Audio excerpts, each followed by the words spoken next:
Assalamualaikum warahmatullahi wabarakatuh. Kami dari kelompok 8, pada kesempatan kali ini kami akan membahas tentang sistem pencernaan pada manusia. Adapun yang akan kita bahas yaitu yang pertama, proses pencernaan pada manusia, yang kedua, organ pencernaan pada manusia, yang ketiga, enzim yang terdapat pada sistem pencernaan, kemudian yang keempat, gangguan sistem pencernaan, kemudian yang kelima, cara menjaga kesehatan sistem pencernaan.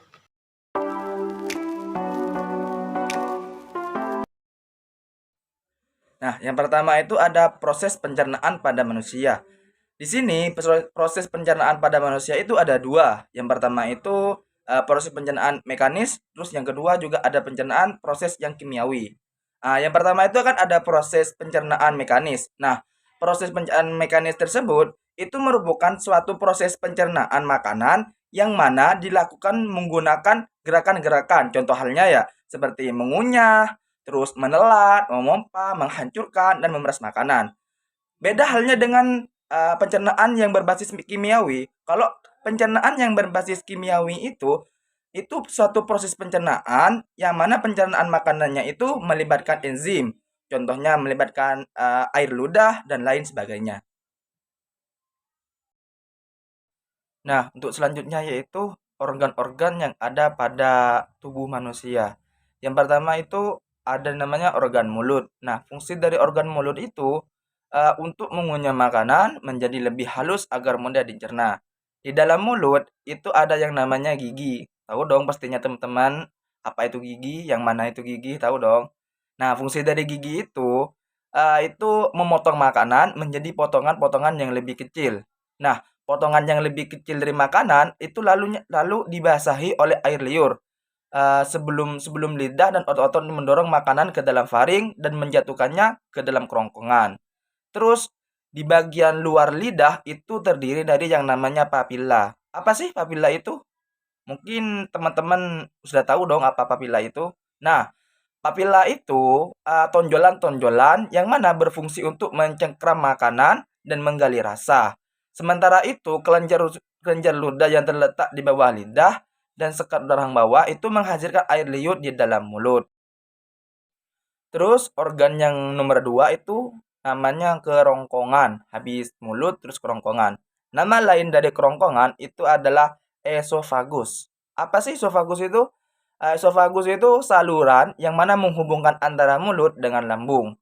Nah, otot-otot yang ada di esofagus atau yang ada di kerongkongan itu memindahkan makanan dengan cara gerakan peristaltik. Nah, pada ujung kerongkongan itu terdapat yang namanya sphincter atau otot-otot pembentuk cincin. Nah, otot-otot ini memungkinkan makanan untuk masuk ke lambung dan kemudian menutupnya untuk mencegah makanan dan cairan naik kembali ke kerongkongan. Itu fungsinya. Terus organnya nomor tiga itu namanya lambung. Nah, lambung itu adalah organ yang mana bentuknya itu seperti huruf J. Terus ukurannya sendiri sekitar ukuran apa ya? Sekitar ukurannya dua kepalan tangan kayak gini. Itu kayak kayak ginilah ya untuk ukuran dari lambung. Nah, untuk letaknya sendiri itu lambung terletak di antara esofagus dan usus halus pada perut bagian atas. Nah, lambung itu mempunyai tiga fungsi utama. Yang pertama itu menyimpan makanan dan cairan yang tertelan. Terus yang kedua mencampurkan makanan dan cairan pencernaan yang diproduksinya. Terus yang ketiga itu perlahan-perlahan itu menggosongkan isinya ke dalam usus kecil. Itu fungsi utama dari lambung. Nah, untuk organnya nomor 4 itu ada namanya hati, pankreas, dan empedu. Nah, hati itu organ pelengkap dalam sistem pencernaan karena akan membentuk cairan empedu yang dikeluarkan dalam proses pencernaan lemak. Nah, kantung empedu sendiri itu berfungsi untuk menyalurkan empedu dari usus halus. Nah, dari hati sendiri, hati itu apa ya? Merupakan organ yang akan menghasilkan empedu. Terus juga ada yang namanya pankreas. Pankreas tersebut itu berfungsi untuk memproduksi enzim pencernaan pada manusia guna untuk mencerna karbohidrat, protein, lemak yang dan lain-lainnya yang ada di usus halus. Nah, untuk selanjutnya yaitu usus halus. Usus halus itu saluran kecil yang mana ukurannya itu kurang lebih 2,5 cm dengan panjang sekitar 10 meter. Nah, usus halus itu terdiri ada tiga bagian. Yang pertama ada yang namanya duodenum atau biasa dengan disebut usus 12 jari. Terus yang kedua ada yang namanya genunum atau biasa disebut dengan usus kosong. Yang terakhir itu ada yang namanya ileum atau biasa disebut dengan usus penyerapan. Nah, proses-proses yang ada di dalam usus halus, salah satunya yaitu usus halus itu menyerap nutrisi dari proses pencernaan.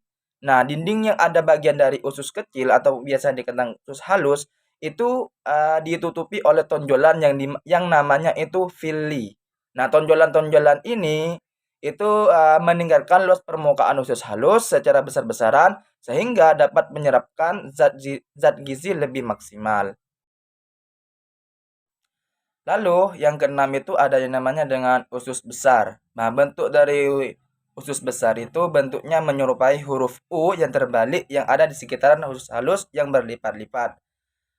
Untuk panjangnya sendiri dari usus besar itu sekitar kurang lebih 5 sampai 6 meter, yang mana terdiri juga atas tiga bagian, yaitu yang pertama ada sekum, kolon, dan rektum. Fungsi utama dari usus besar yaitu membuang air dan mineral elektrolit dari ampas makanan yang tidak tercerna, lalu membentuk limbah padat yang dapat dikeluarkan.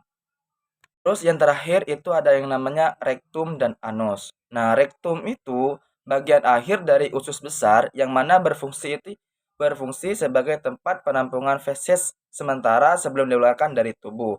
Nah, kalau anus sendiri, anus itu merupakan bagian paling akhir dari saluran pencernaan pada manusia. Fungsi dari anus sendiri itu apa ya? Sebagai tempat keluarnya feses tadi. Selanjutnya yaitu enzim pada sistem pencernaan. Yang pertama itu pada mulut. Terdapat dua enzim yaitu enzim amilase dan enzim pepsin. Enzim amilase berfungsi sebagai memecah pati atau amilum menjadi maltosa. Yang kedua yaitu enzim pepsin berfungsi mengubah protein menjadi pepton.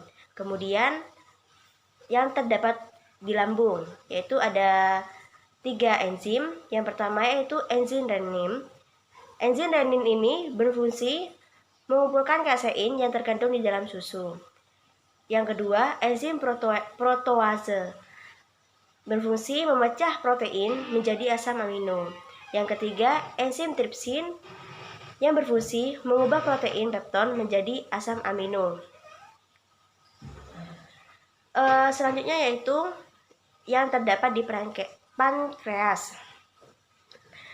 Yang pertama yaitu enzim lipase. Enzim ini berfungsi mengubah lemak menjadi asam lemak dan gliserol. Yang kedua yaitu enzim amilase. Enzim ini mengubah karbohidrat menjadi lemak. Kemudian enzim maltase berfungsi menghancurkan maltosa dan mengubahnya menjadi glukosa. Yang terakhir yaitu yang terdapat pada usus halus. Yang pertama, enzim laktase berfungsi memecah gula laktosa menjadi galaktosa dan glukosa. Kemudian enzim sukrase yang berfungsi memecah sukrosa menjadi gula sederhana. Selanjutnya, gangguan sistem pencernaan. Yang pertama yaitu sariawan. Sariawan ini disebabkan oleh luka tergigit, kekurangan vitamin C, dan lain-lain. Yang kedua, gastritis, yaitu iritasi pada lapisan mukosa lambung. Yang ketiga, konstipasi atau sembelit. Sembelit ini yaitu kesulitan dalam proses defekasi atau buang air besar karena fases menjadi keras dan kering. Yang keempat, diare. Diare ini fases yang bersifat cair atau encer karena adanya iritasi yang disebabkan oleh infeksi atau bakteri. Yang kelima yaitu appendicitis, yaitu peradangan pada umbai cacing. Yang keenam yaitu peritonitis, yaitu infeksi pada rongga perut. Yang ketujuh yaitu sirosis hati, yaitu radang pada hati. Kemudian yang terakhir yaitu hemoroid atau wasir, yaitu pembengkakan pada vena di daerah anus. Cara menjaga sistem pencernaan. Yang pertama yaitu perbanyak makanan berserat. terlalu banyak mengkonsumsi nasi dan lauk berlemak merupakan tindakan yang kurang tepat. Pasalnya, kedua hal tersebut akan menyebabkan gangguan pada sistem pencernaan. Oleh karena itu, perbanyak mengkonsumsi makanan berserat seperti sayuran hijau, buah-buahan, serta biji-bijian. Serat yang masuk akan membuat perut itu tidak kembung. Dengan begitu, sakit saat buang air besar akibat sembelit dapat terhindar. Selanjutnya yaitu penuhi kebutuhan cairan. Nah, sebisa mungkin memenuhi kebutuhan air harian, sebab kebutuhan air ini akan membuat pencernaan berfungsi dengan baik. Fases yang dikeluarkan pun akan menjadi lunak, sehingga tidak akan mengalami sembelit. Oleh sebab itu, konsumsi setidaknya itu 8 gelas atau 2 liter air setiap harinya untuk menjaga kesehatan sistem pencernaan. Selanjutnya yang ketiga yaitu olahraga secara teratur. Olahraga rutin mampu memperbaiki pencernaan dan mengurangi gejala konstipasi. Tak hanya itu, olahraga juga mampu mencegah terjadinya berbagai kondisi peradangan usus. Dengan rutin olahraga, akan merasakan BAB lebih teratur dan minim keluhan pada pencernaan. Yang keempat yaitu kunyah makanan dengan baik. Mengunyah makanan akan membuat lebih mudah dicerna. Ketika mengunyah, kelenjar liur dalam mulut akan memproduksi air liur yang dibutuhkan untuk mencampur berbagai makanan di lambung. Yang terakhir yaitu yang kelima, hindari stres. Ketika tubuh dalam keadaan stres, hal ini berpengaruh terhadap pencernaan, berhubungan dengan peradangan usus, konstipasi, bahkan diare. Mungkin itu saja yang dapat kami sampaikan, kurang lebihnya mohon maaf dan terima kasih. Wassalamualaikum warahmatullahi wabarakatuh.